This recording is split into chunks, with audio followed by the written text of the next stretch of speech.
Get started.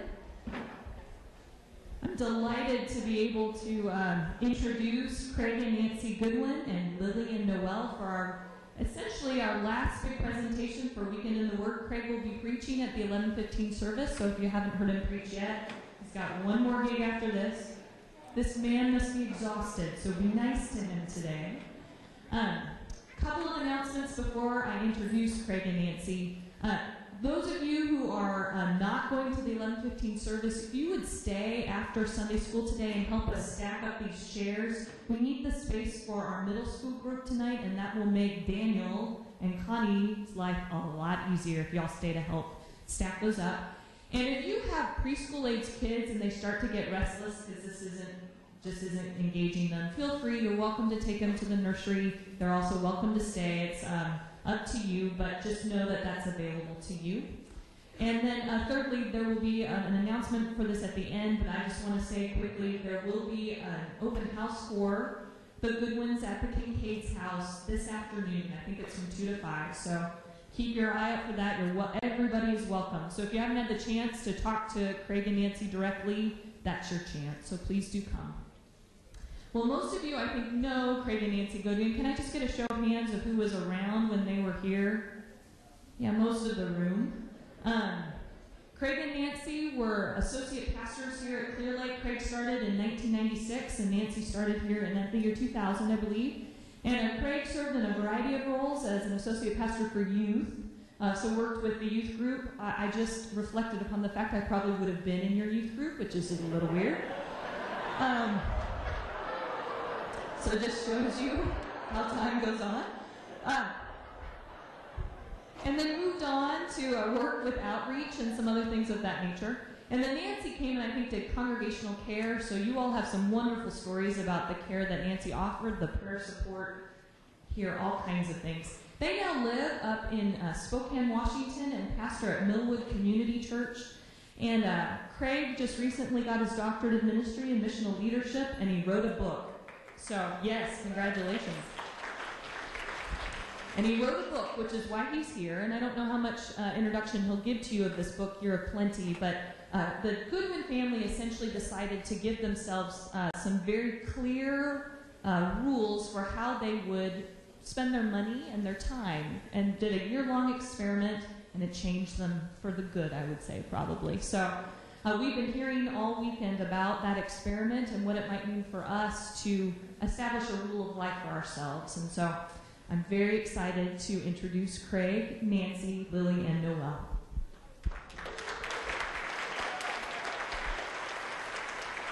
Well, first I want to say that was totally uncalled for, Rachel, to point out that you would have been in the youth group.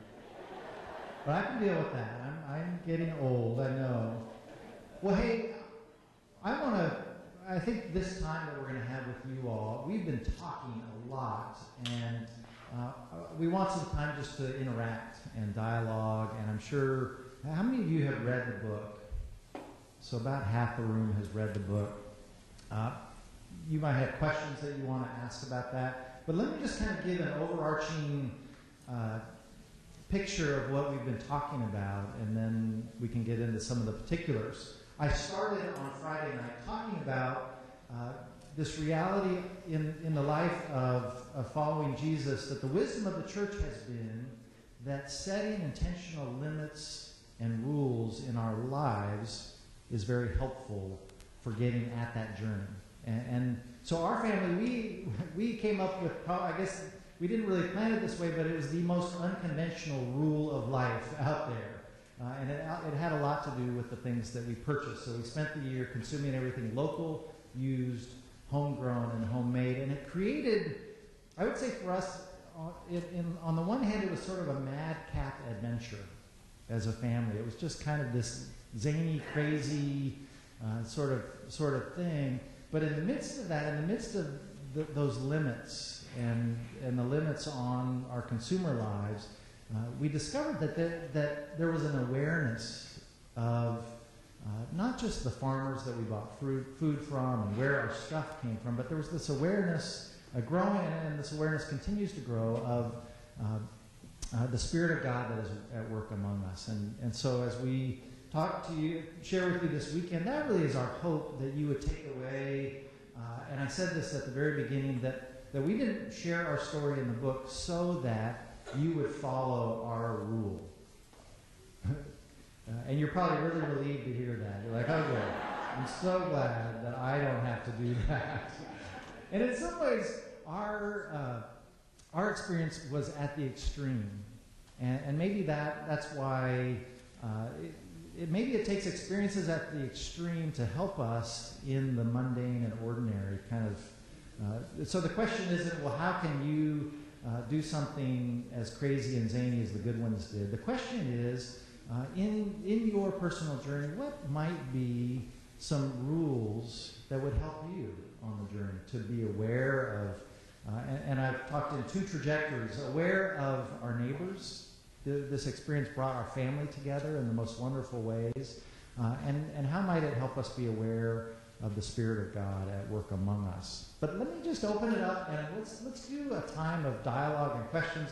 Lily and Noelle and Nancy and I are here to discuss and share and talk. So what are some of the questions that you have, and things maybe you've heard some of the talks? Connie.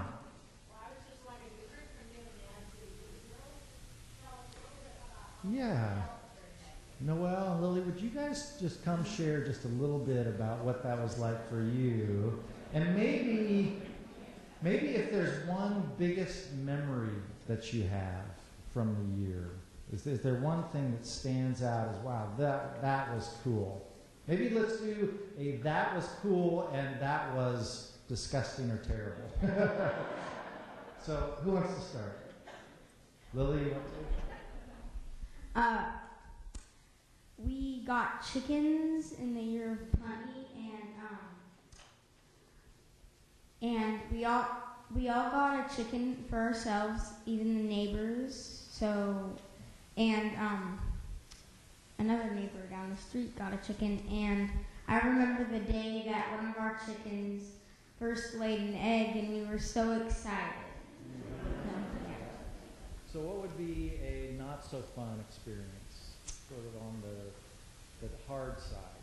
Before Year of Plenty, we would always go out to McDonald's on Friday, and obviously McDonald's is not local, so, and yeah. We went out to Ron's, if anybody's been there. It's local, so, yeah.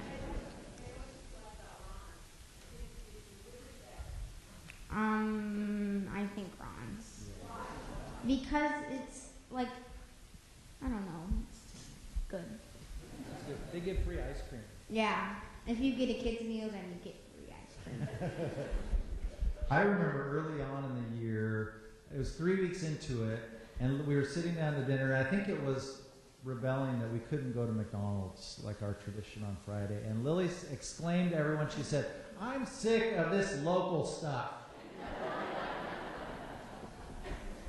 But somehow things settled down and we made our way. And let me just say that these guys were the biggest troopers to go through all of this, and kind of, it really was a family effort. Noelle, your favorite thing from the year, what would it be? Going to Thailand and meeting a lot of people, and yeah. Who did you meet there? Friends and family. And then what was your least favorite thing of the year? I don't know. The things you couldn't have? Yeah, probably. No chocolate. Do you remember?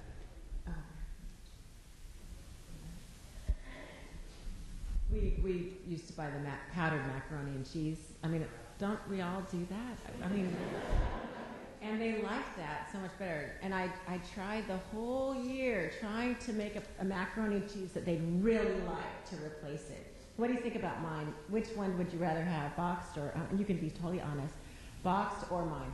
I like yours.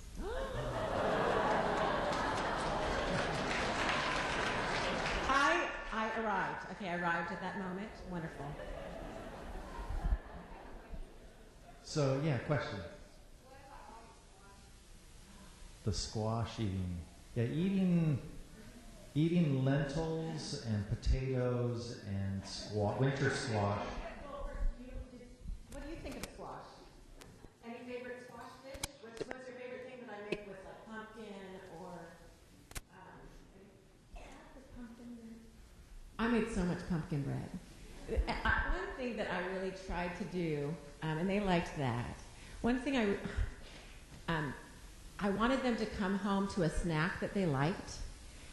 I think the whole year I really didn't want them to look back on the year and think, what a burden. No macaroni and cheese, no McDonald's. So every day, and you guys, I can't believe before, I'm not really a baker or I didn't really do that very much. I mean, cooking, so I evolved. But, yeah, now I bake all the time, don't I? But I really wanted the memory to be of good things, good memories. And so I didn't want them to feel deprived. If this is really a year of plenty, then I wanted them to experience that they had enough, even in this quirky way of doing things. And so I would really look through cookbooks or just different ideas for a snack we could do without peanut butter. That was so hard. Without chocolate chip. Can I make a granola bar type thing? Can I make something, an equivalent to what they do like which would be a granola bar, just give them a granola bar when they come home from school, or a cereal they could have. But so I was trying my best to do that. And so the pumpkin bread helped a lot, and that's what we use squash for a lot. So, and other things. But. So recently, Lily was student of the month at school, and she got this whole pack of gift certificates and everything. And she went through it, and she took all of it, and she took one thing out, and she handed it to Nancy and said, I want all of this except for that. And guess what it was that she gave to Nancy? Well, it was a McDonald's gift certificate. So. But then the other thing was, I said, well, did you just find someone else? Did you look for someone else who might want it? She said, they didn't want it either. That was the surprising piece to me, that none of her friends wanted it.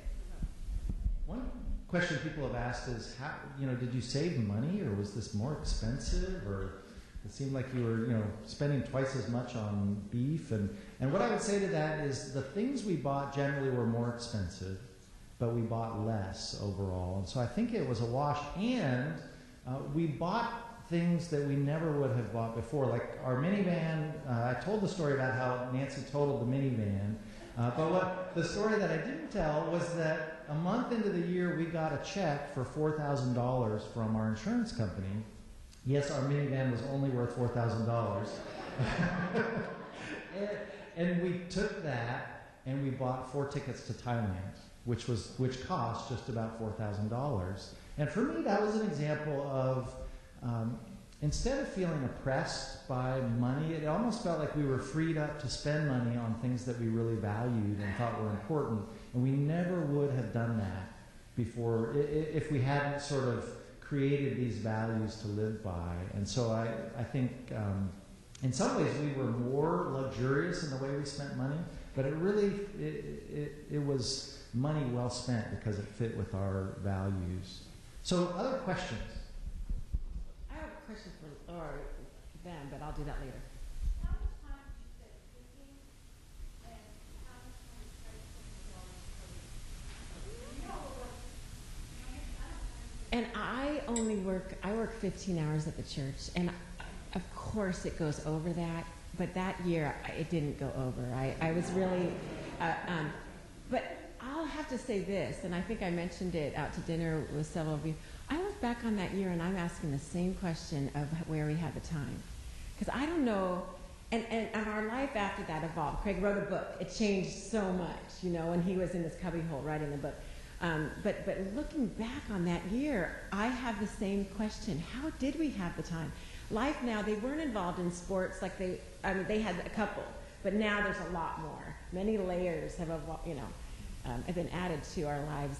But I think part of it was just a commitment and saying no to some things that we maybe don't say no to now. I'm not sure, but if you have, what else was it?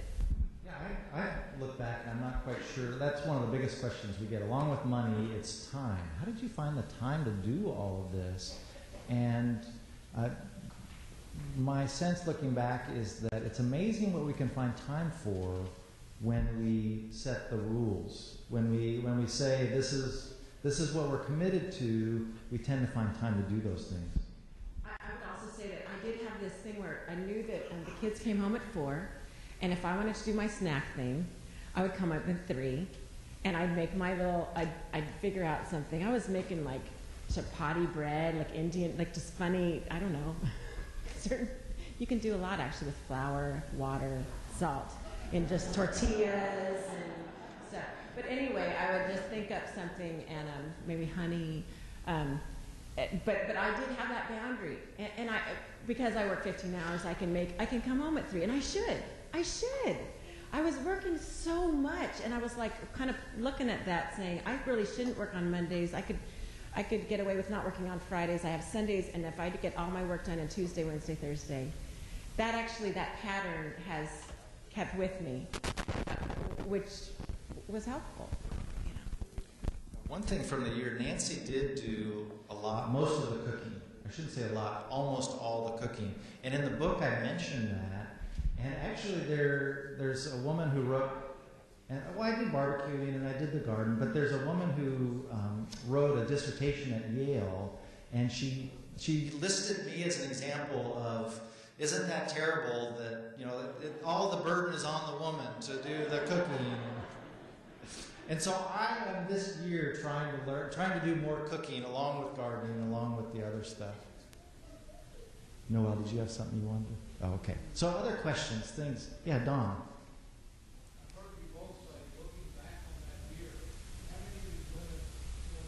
Okay, yeah. How much are we still doing?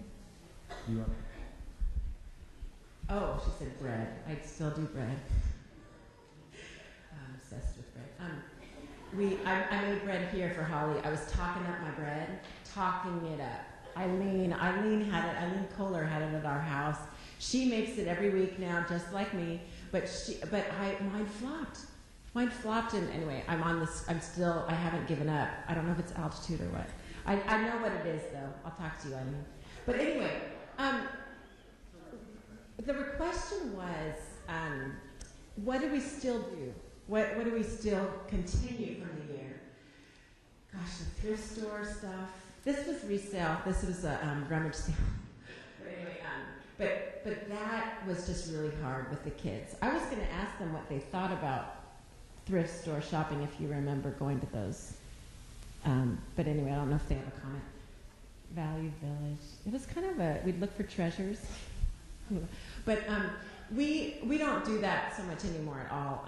One thing we do, I am aware of local eating. We still have our farmers market. We buy our meat, which isn't a lot. We're not as big meat eaters at all. And part of that's price of the local meat. But we support our farmers from the farmers market, and we do buy a lot of local, and the honey from Mr. Tate and all that. But seasonal eating, it has really stuck with us. When every once in a while, buy a tomato in winter, and it's just still weird for me, because also the taste, like Craig said, it's like a ghost tomato, if you know the real thing. So part of that's just preference, but part of it is there was that thing about waiting for the season for a tomato to come, waiting for a really good watermelon from the farmer's market if we didn't grow it ourselves. That aspect of waiting for the good stuff has kept with us an awareness. The garden is still there. Craig is now evolved into, this is another topic for another time, the foraging for mushrooms. Craig is, he wants to do bees himself. I don't know, we'll see. Yeah, have us back in a couple of years and see where we're living and what we look like then. Do you have thoughts on, we're conscious. I'll tell you, can I tell that my newspaper thing? Some of it isn't specific practices. Some of it is in our mind, a new mentality, a new perspective on the way we look at things. About halfway through the year, I realized that I had given up a habit that I'd always done and never thought anything about. And it was the habit and just a comforting time for me to, on Sunday afternoons after church, all we do, getting the newspaper and looking through the ads and going, what do I need, what do I need, what do I need? And looking for a sale, because that sale justified what I would buy, and maybe I'd sort of need something. But I wouldn't come with the foreknowledge of thinking, oh, I have this in my mind that I really have thought about. It would be so great to have this thing for the kitchen or whatever, and then look at the ad to see if there's a sale. No, it was, what do I need, what do I need? Having the ad inform me of what I needed.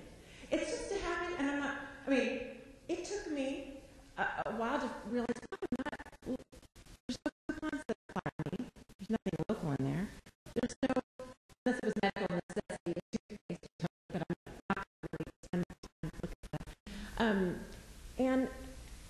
that. It took me a while to realize, wow, I gave up that habit, and what am I doing instead? I'm taking a walk after church. I'm spending time with the girls. My life was freed up from this habit that I loved it. I love spending 2 hours. I read some articles too, love it. I still like doing that. But the ad thing, what a weird thing. But I didn't even know how much time I was spending, and just kind of the comfort of that, which I guess is fine, but maybe not if you're buying things you don't need. It's just simply because we have so much and we have the resources to buy, that we do it rather than thinking through some of the reasons. So that's something for me. As far as what we keep doing, I think one of the things we learned, our rules were very rigid by nature of the experiment. And at the end of the year, I write in the book that it sort of started getting a Lord of the Flies sort of feel to the whole experience. It was just like survival, and we were, and I wouldn't recommend, we all know what it's like when rules just become these rigid taskmasters that drain the joy out of life. And I think what we've found a sustainable model of what we did for the long term is that we really do have these things that we value: local food and supporting local manufacturers, but we've expanded our definition of what's local. So it's no longer just Eastern Washington, Northern Idaho. Now it's Washington, Oregon, Idaho, and we find that meaningful and important, and we still do that as much as possible.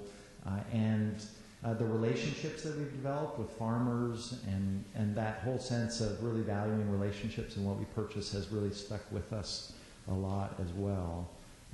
But I do think it's important for the rules that we set not to.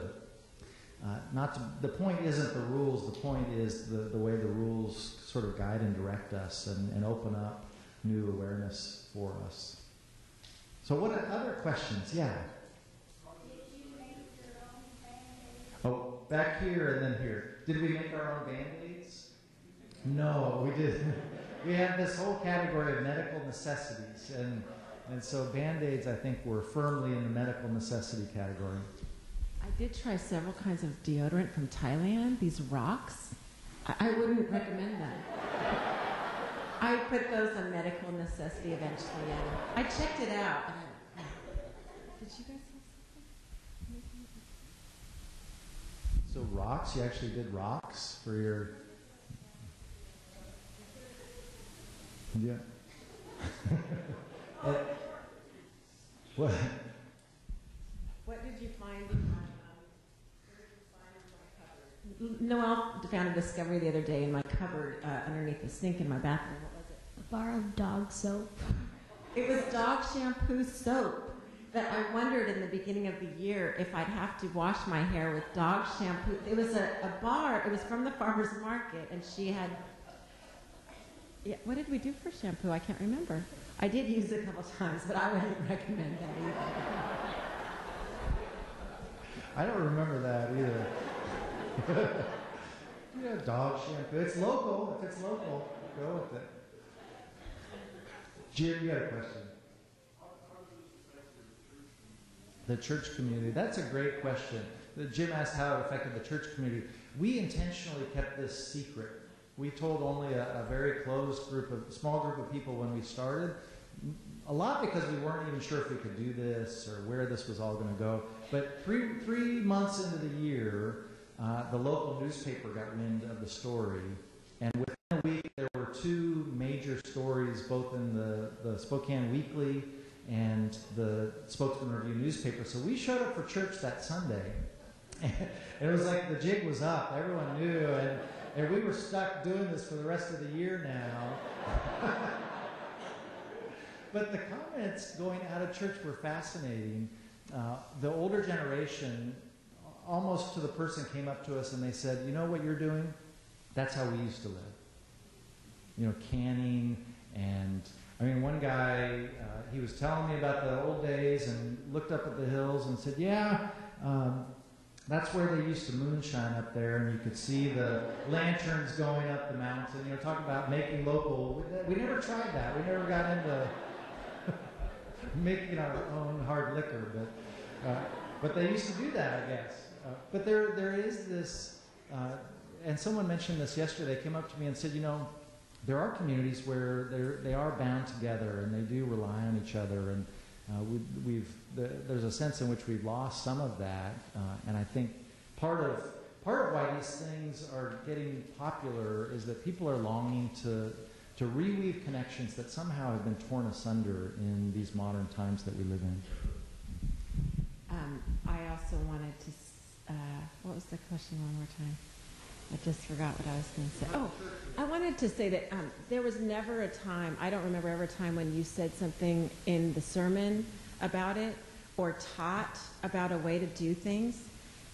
It was only after the whole thing was done and there was a book and people started asking him to speak at different places because of the article that eventually people from church asked him to speak about it on a Wednesday night, just if people were interested. But that was something really important. It was kind of, we cringed at the thought of people thinking that this was this mode that we were going to, or felt like they needed to move, and we knew it was weird. And we didn't want it to be like this, oh, we're on the spiritual, like we're doing this, what are you doing? And we guarded against that very much so. And so it was only a lot later that we even had a forum, and it was actually when we came back from Thailand, I think, that we had some slides and we showed them, and it was actually a real missional time because we were teaching about Thailand, but we included the year in that. So that was a real intentional piece. One of the dangers of writing a book like this is that it's really easy to come across as being preachy, and that's actually one of the things that I've really appreciated. The feedback people have given me is that doesn't come across as preachy, and a lot of environmental, living according to social justice, those sorts of things. Do you know in environmentalists who are training to be environmental activists, they actually give seminars on how not to be preachy. and I, in talking to some environmental activists, I take some pride that I am actually a preacher, but I, at least for the most part, didn't come across as preachy. So anyway, that. There is, as we carry a message of environmental concern, as consumer consciousness, those sorts of things. We all know what it's like just to hear those messages and tune out. And so, if we are going to carry a message like that, what does that look like? And for us, that has been. We said going into the year, this is about saving ourselves. It's not about saving the world or imposing this on other people, and that seems to have worked for us. I feel like maybe people have been able to hear that message who otherwise might have turned off to that. Other questions? Yeah. The unchurched, yeah. Yes, yeah. Yep. Right. Yeah, so I mentioned that. So the question is, what about the unchurched, and how have they responded to this? And I told a story yesterday about a woman who came to the farmer's market, and she said, I love what your church is doing in the community, and I'd love to become a part of that. I want to join your church, but there's one problem. I'm an atheist. Is that okay if I... And I said, sure, yeah, we'll figure out all the confession of faith stuff later, but we welcome you. And she said kind of slyly, she said, I won't try to convert anyone to. And what I said yesterday is my sense was that she was the one in danger of conversion, that she was for her to experience a church that was concerned about the community, that was concerned about entering in this very tangible, earthy way into the lives of the people in the neighborhood. I mean, we have like 500 people that come every Wednesday, and it's just this interaction, this gathering of people. I would say half of those folks, more than half, are unchurched, who don't have a faith community. Maybe the only interaction they get with the church every week is come into the farmer's market. I call that my Wednesday congregation. And I just kind of hang out, and just like we do after church and talk to people and greet people, that's kind of what I do on Wednesdays. I saw some of the vendors from the farmer's market come out of Craig's office, and I asked him about that, and they weren't talking about farmer's market. They had issues in their lives. They're not churched, something common. And so he spends time with people there. He's not in the office on Wednesdays. He's just mingling, talking. I would also say I was surprised. On the blog, there were certain people commenting. He blogs throughout the year, different experiences, which really helped him with the framework, put together the framework for the book. But I would go, she seems to know you. Who's that? And he seems to know you. That you'd be like, oh, she's a Wiccan, and he's this person. Like these there was this whole community of people that didn't relate on the religious part, the Christian part, but they really got the other piece of local and the used and sustainable living.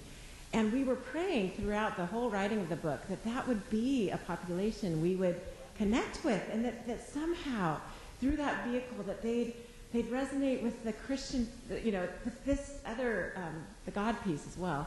And someone that we prayed for that we feel like God is doing a work in is his sister, who she would say she's an atheist. What does she call herself? Atheist? I don't think she's agnostic, atheist. Does not proclaim to have a sense of faith, but she has an interest in, she definitely has an interest in the book, issues of the book, and has recommended it to many people, and given it away. She's bought a lot of copies, and now we can see an interest in very small ways of her, kind of in a place of questioning for herself, which is amazing to us. Very grateful. There's a woman that comes to the farmer's market with her family. She's not churched, and she just comes for community to hang out. And there was one day where someone was asking if they could go into the church to use the bathroom, and she was there, and instead of someone from the church saying, oh yeah, that's fine, she chimed in and she said, oh yeah, you can go in there. This church isn't like that, where they don't let you in, and so we have unchurched people at the farmers market telling people who we are, interpreting for people in the community who we are. I love that somehow she has picked up on who we are based on that involvement with the community, and then she's turning around, kind of giving a witness to that. Oh, Wayne. What did you write your dissertation on? My dissertation, I wish I could have just changed some things and turned it in. Actually, I had the book contract, and I wrote my professors in my doctorate of ministry program, and I said, hey, I've got this book contract, I'm writing a book. And the launch, actually the publishing date for the dissertation was March 1st, and the deadline for publishing for the book was March 1st. The deadline for my dissertation was March 1st too, so it was like they were both due on the same day. And one of my professors, he said, well, if you publish something, you can't take something you published and use that in a dissertation. And so by necessity, they actually had to be two different things. And the book was fun and playful to write, but the dissertation was just drudgery and technical, theological stuff. And drudgery for the family. No less for the family. No more. Hey, I have question for the girls that just real quick to involve them. What did you? I know you came up all giddy to Mom with the map of the labyrinth garden before it was put into place. But I want, when, I was worried about you not having that space for soccer. I was worried about all sorts of things. Would you really want it later? What do you think? And thinking about your lawn before and now, any thoughts about that? Well, we sort of already had a garden near the fence, but it was only big enough to plant like rhubarb and strawberries and blueberries and all of that stuff. But then we could, when we made the labyrinth, then we could plant like cabbage and rutabaga and different stuff that was used in Mom's cooking. What do you like best about the garden?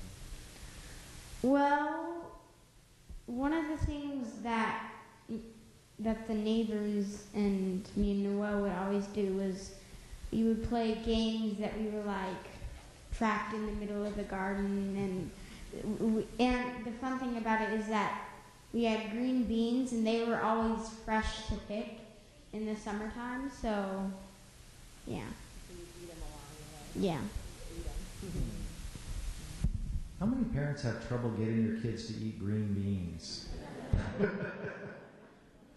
I think we did too, and the garden helped with that. I liked that one time we all got our sleeping bags out, and all four of us, we slept outside in the middle of the garden, and that was fun. We once sat in the middle of the garden and had dinner, and I was making these this taco filling with like quinoa and black beans and corn and all this stuff, and instead of using taco shells, Craig, let's put them in the nasturtium leaves, nasturtium tacos. Now that's not like gravy, okay? So we're sitting there having a picnic in the middle of that little green space in the middle of our labyrinth, having nasturtium tacos. Yeah, the circle was surrounded by nasturtiums. They're really pretty. And so that was the boundary of that little green space. So we thought that was great. The girls loved them. It's just a neutral tasting leaf, like a lettuce. It tasted like. But Noelle had a friend with us, and she thought they were great. She was eating them too. The next day, her lips blew up. She's like, Dad, I don't know what happened to my daughter. Sophie Henson. She goes, I don't know what happened to my daughter, but her lips are like she, just huge. And it didn't happen to us. We're like, oh no, the word's going to get out. There's weirdo people eating in their garden, and it was fine. Actually, it turns out through that conversation, because you find out about that, I learned that she actually grew up on a farm, and this wasn't as weird to her. I think the problem was we were eating the nasturtium flowers. I mean, the whole plant is edible, but it was, yeah. We were fine. As long as we're fine, it's, you're on your own, but we watch out for ourselves. How are we doing time-wise? I don't have a timekeeper. 5 minutes, okay, yeah. Oh, did I? Sorry. Okay, so, yeah.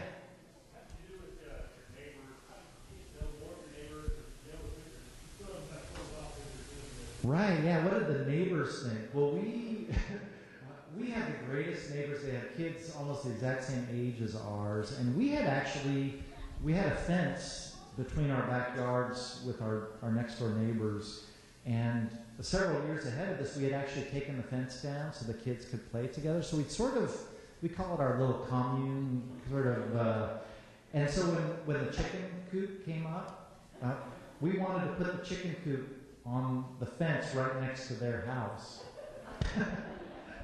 And we went to them and said, what would you think if we put a chicken coop in right there, where you can see it right from your living room? And they actually loved it. And they said, we were thinking the same thing. They were thinking of a chicken coop too. So our neighbors have been great. I mean, I write in the forward of the book that one of the graces for the year is that our neighbors didn't turn us into the Spokane County authorities, and we don't live in a subdivision that has, just by some happenstance, we don't have any deed restrictions in our little section. All around us we do, and so we're kind of a renegade. But yeah, so our neighbors have put up with us, and I think I don't know, I think they've gotten a chuckle out of observing us maybe sometimes. We still have chickens, yeah. My chicken, Cheesy, she died a couple years, maybe 2 years after we got the chickens. And then about maybe like a year later, I got another chicken, and her name was Rocky. But after a couple months, she died then. So, yeah. We learned a lot. We learned a lot, some painful lessons about life and death, and just, the pecking order of chickens and how it works. And then we got a bunny. We have a bunny. I have a sticking point. The bunny, it's actually a potty-trained bunny, and it lives in our kitchen. And we were doing this kosher month, and it turns out rabbits are unclean, and I pointed that out to them. I said, bunnies are unclean. So anyway, yeah. Yeah. Yeah.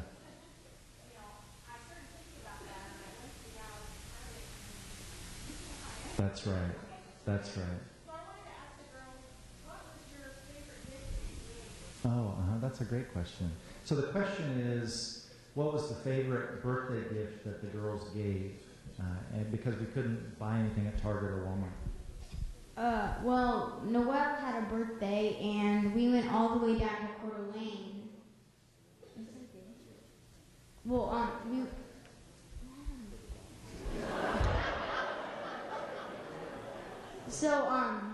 we went all the way down to Coeur d'Alene, and we were at this store, and we found a little box, and it wasn't made in wood. It was,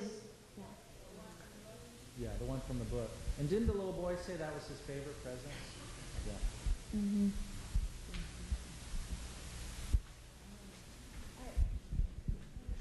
I was just going to mention that box. It was wooden, and it had little compartments. You had to fold it several ways. It wasn't a box. And I gave the book to everyone who's mentioned in it, and I went to them because they were our first birthday present. She goes, he still has it. And then recently we had another girl over that we had lost. You guys had different classes and weren't as, they were in the same class in third grade, and now they're in the same class again. They renewed their friendship. And we remember that it was during her year that she invited our year, that she invited Noelle to her party, and she still has the journal. We asked her, do you still have that journal? That was a handmade one, and she still had it too. So that's been the case whenever I ask someone, they have that gift, yeah. For my birthday party, for Noelle actually, she had a,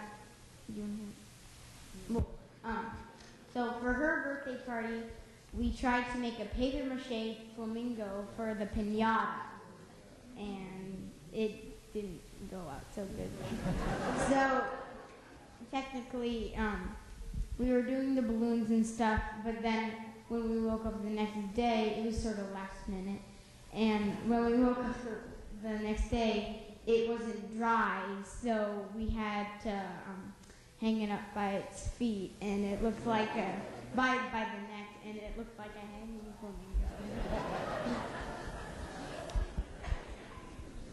How are we doing time-wise? I think we don't have time. We're going to have to go. Come join us this afternoon at the Kincaids. We'll be there from 2 to 5 o'clock, and this has been kind of a busy weekend, and we've talked to so many of you just briefly in passing. We're gonna sit on a couch and just look forward to a leisurely time of So, Connie, did you want to close or? Yeah, let's let you close. First of all, on behalf of the congregation and the Weekend in the Word Committee, we just want to say how thankful we are that you've been here.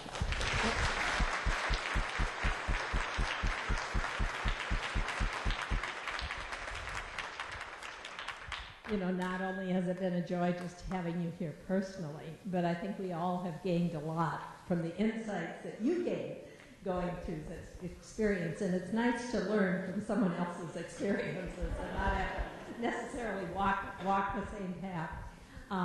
We have been reminded of the reception at the Kincaids. Mike, do you want to just shout out that address one more time?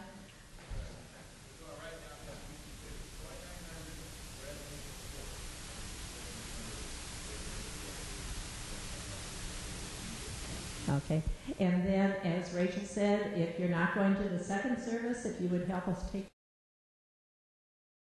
us in prayer. Oh, gracious and loving God, you have indeed blessed us this weekend. We have been blessed by the presence of Nancy and Craig, Noel and Lily. We've been blessed because we remember relationships and stories that have enriched our life. And we have been blessed as we have looked at our Christian walk in a new way. We just give you thanks that you have brought them to us, and we pray for their continued ministry in Spokane. And may a little bit of what we learned this weekend take seed within our lives and surprise us with what happens. All this we ask in your Son's name. Amen.